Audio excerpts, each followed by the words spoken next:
नमस्कार। मेरा नाम है शिवम तिवारी और स्वागत है आप सभी का मेरे चैनल पर। इस समय एक बहुत ही विवादित बयान चल रहा है एम.के. स्टैलिन के बेटे, जो तमिलनाडु के एक शीर्ष नेता हैं, उदयनिधि स्टैलिन का, जिन्होंने सनातन धर्म के ऊपर एक बयान दिया है। मैं एक वीडियोस डाल दूंगा आप लोग के सामने, अभी आप देखिएगा। उन्होंने ये बयान दिया है कि सनातन धर्म जो है डेंगू और मलेरिया की तरह है और ये फैलता रहेगा, और ये फैले इससे पहले इसको कुचल देना चाहिए, खत्म कर देना चाहिए। अब मेरा एक सवाल है बस कि क्या फ्रीडम ऑफ स्पीच यही है? क्या फ्रीडम ऑफ स्पीच का मतलब ये है कि आप किसी के भी सेंटिमेंट को हर्ट कर सकते हैं, किसी भी एक विशेष धर्म को टारगेट करके उस पर विवादित बयान दे सकते हैं, या कुछ भी कह सकते हैं? और ये बस उदयनिधि स्टैलिन का ये बयान नहीं है, ये और शीर्ष नेता है, जैसे कांग्रेस के मल्लिकार्जुन खड़गे जी हैं, इंडियन नेशनल कांग्रेस के प्रेसिडेंट हैं, और उन्होंने ये बयान दिया।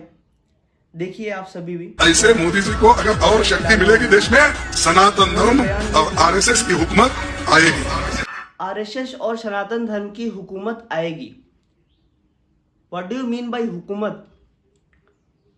और भारत में 80% से ज्यादा लोग हिंदू हैं।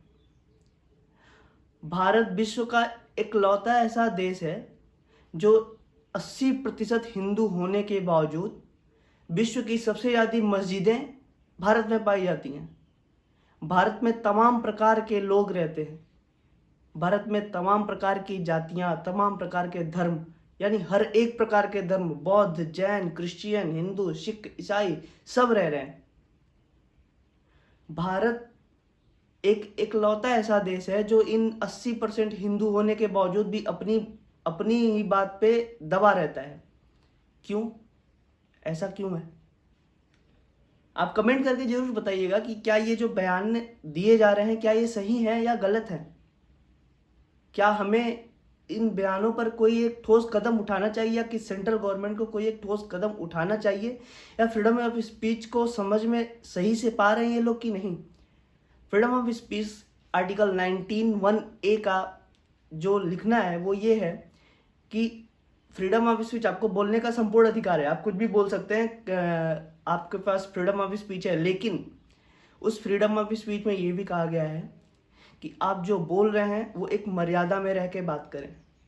आपके बोलने से किसी भी अन्य व्यक्ति या किसी भी अन्य धर्म या किसी भी प्रकार से आप किसी दूसरे के सेंटिमेंट को हर्ट ना करें, हानि ना पहुंचाए। आपकी बातों से कोई ऐसा इन्फ्लुएंस ना हो जिससे कोई अन्य खतरा हो सके। आप अपनी बातों से किसी को ऐसा टारगेट या इन्फ्लुएंस नहीं कर सकते, किसी को डिफेमेशन नहीं कर सकते, किसी की प्रसिद्धि को कम नहीं कर सकते हैं, या किसी की प्रसिद्धि अनावश्यक बढ़ा नहीं सकते हैं।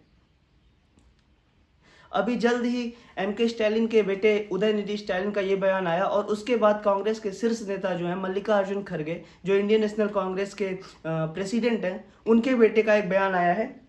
मैं वो भी आपको पढ़ के बताता हूँ। उनके बेटे का बयान ये आया है कि जो धर्म किसी से इंसान जैसा व्यवहार नहीं करता वो बीमारी से कम नहीं। क्या हमारे सनातन धर्म में कोई हम इंसानों से सही व्यवहार नहीं करते? आप सभी से मैं पूछता हूँ, क्या आपके हिंदू धर्म में, आपके संस्कार में ये नहीं सिखाया जाता कि आप इंसानों से कैसा व्यवहार करें? क्या हम दूसरों को आहत करके अपने त्यौहार मनाते हैं? बिल्कुल नहीं। हम तो कभी कमेंट करने नहीं जाते। ये आपकी परंपरा है, आप उसे कर रहे हैं। आप हमारी परंपरा पे भेदभाव क्यों कर रहे हैं? और मुझे ये नहीं समझ में आता कि कभी कभी ये जो विपक्ष वाले हैं, जो एंटी बीजेपी होते हैं, वो एंटी बीजेपी होते होते होते होते एंटी नेशनल और एंटी हिंदूज कैसे हो जाते हैं? आप राजनीतिक पार्टी से किसी बिलोंग करते हैं, ठीक है, बहुत अच्छी बात है। आप अपने विपक्ष को टारगेट करते हैं, उनसे दो बातें करते हैं, एक आप लोगों में एक तनाव रहता है, ठीक है, आप सारी बातें करते हैं, बहुत अच्छी बात है। लेकिन आप उस बातों को करते करते ये कैसे भूल जाते हैं कि आपका मुद्दा एक एंटी राजनीतिक होने के अलावा एंटी हिंदू और एंटी नेशनल हो गया है? आप कैसे किसी एक संपूर्ण धर्म पे उंगली उठा सकते हैं जबकि आप खुद उसी धर्म से बिलोंग कर रहे हैं? ममता बनर्जी जी किसी हिंदू के पारिवारिक या किसी किसी भी मतलब एक उद्घाटन समारोह या कहीं था उसमें जा रही थी, उन्होंने तिलक लगाया जाता, उन्होंने मना कर दिया। क्यों? आप तो राजनीतिक पार्टी हैं, आपके तो सब लोग हैं, आपने क्यों मना कर दिया? आप किसी एक विशेष धर्म को लेकर क्यों चल रही हैं? आप कैसी नेता हैं फिर? स्वामी प्रसाद मौर्य समाजवादी पार्टी के नेता ये कहते हैं कि हिंदू धर्म नाम की कोई धर्म है ही नहीं। हिंदू धर्म केवल धोखा है। हिंदू धर्म नाम का कोई धर्म है ही नहीं, हिंदू धर्म तो केवल धोखा है। बताइए स्वामी प्रसाद मौर्य जी, हिंदू धर्म के बारे में आप पढ़िए, हिंदू धर्म को जानिए, सनातन धर्म को जानिए। सारे धर्मों का जो मूल है वो सनातन धर्म है। और आप ऐसे विवादित बयान देना बंद करिए। आप लोग राजनीतिक पार्टी से, आप सभी नेताओं से एक आग्रह है और सेंट्रल गवर्नमेंट से भी एक आग्रह है कि अगर ऐसे विवादित बयान आते हैं तो उनको अपनी मर्यादा में बयान दें, या फिर कोई भी राजनीतिक पार्टी अगर विपक्ष के लिए कोई भी बयान देती है तो अपने एक मर्यादा में रह के बात करे, किसी भी एक संपूर्ण धर्म को टारगेट ना करे। और अगर विपक्ष से विपक्ष की बात हो रही है, पक्ष विपक्ष की लड़ाइयाँ हो रही हैं, ठीक है, वो एक राजनीतिक पार्ट है, वो होती रहती हैं, सभी लोग क्रिटिसाइज करते हैं एक दूसरे को, लेकिन वो क्रिटिसाइजेशन है जो वो एक पार्टी तक ही सीमित रहे, ना कि किसी धर्म पे जाके अड़ जाए। वो एक एंटी नेशनल या फिर एंटी हिंदूज या फिर एंटी सनातन धर्मा ना हो जाए। जय हिंद, जय भारत, यही कहना था, मैंने कह दिया।